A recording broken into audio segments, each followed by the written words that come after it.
জুলাই যোদ্ধারা যেখানে যায় সেখানেই মাইর খায়। আসলে এর কারণ হইল যে জুলাই যুদ্ধ বলতে কিছু নাই। এদেরকে এদেশের মানুষ জানে জঙ্গি। এরা জঙ্গি হামলার মাধ্যমে এদেশটাকে ম্যাসাকার করে দিয়েছেন, একটা সুন্দর সুচারু দেশকে নষ্ট করে দিয়েছেন।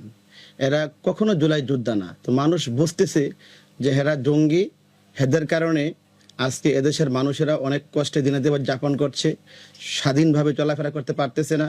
সুতরাং এই জুলাই জঙ্গিদেরকে যেখানে পাবে মানুষ সেখানেই প্রতিহত করবে, মারধর করবে, এটাই আমার বিশ্বাস।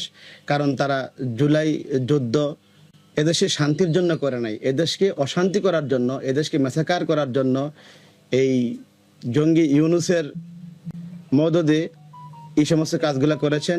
বিদায় মানুষগুলা বুঝতে পেরেছেন, তাই তারা যেখানে যায় সেখানে।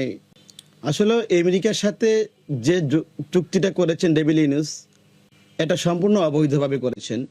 কারণ তাকে টিকে থাকার জন্য সে যা যা করার, এদেশ ধ্বংস হইল নাকি এদেশের মঙ্গল হইল, এটা ইউনূস চান নাই। ডক্টর